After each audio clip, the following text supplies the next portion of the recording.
Приятели, здравейте! В тази хубава вечер надявам се всички да сте със семействата си и заедно да сте живи и здрави, да се изкарате добре, нали, празниците си. Защото животът е прекрасен. Живота трябва да се живее с удоволствие, да се уважава, да се уважават близките, приятелите и да се радваме и да благодарим на това, което живота ни е дал. Слязах днеска на обяд да се видя с приятели, там да пим по едно кафенце, кой биричка, кой чай. Приказва ми се и едното момче вика Станчо. Той се казва Станчо. Стамбата му викаме. Що стамбата? Уж викаме стамбата на хора, деца се казват Станимир. Станчо, стамба. И Станчо вика, момчета, чухте ли вика какво се гласи, бе? От нашите вика политици. Ще ли вика да правят допитване до народа? Този път, наистина.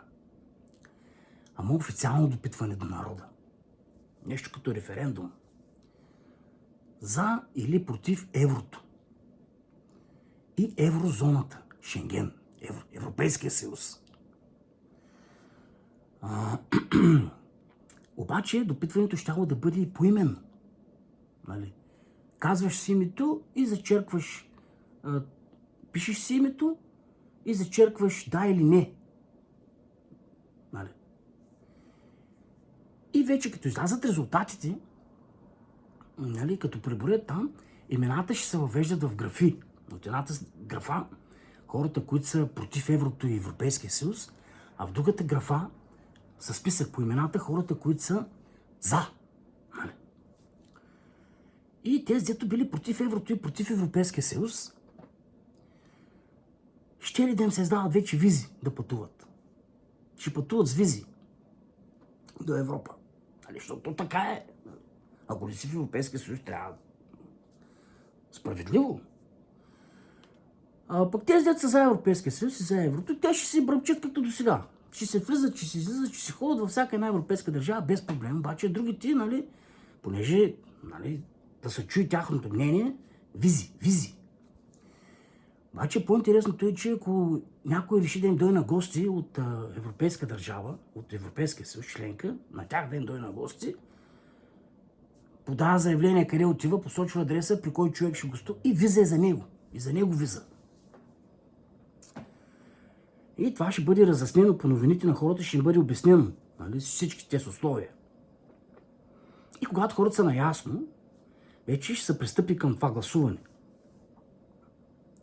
Та мисълта ми, според вас, колко хора ще си напишат името на против при тези условия? Колко? Ти ще си напишеш ли името, че си против ЕС и Европейския съюз? И да висиш пред посолствата там по оградите закачен, като едно време аз както през 90-те години съм висял.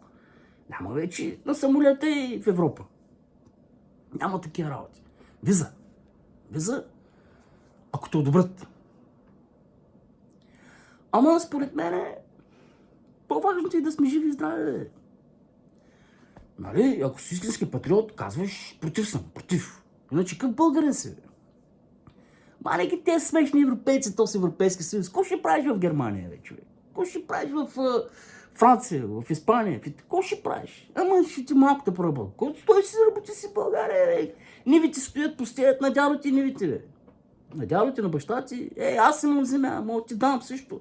Стой си, фащай мотиката и да си върнем земеделието, бе. Не?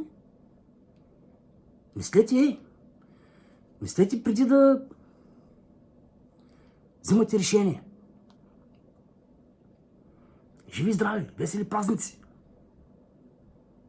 До скоро!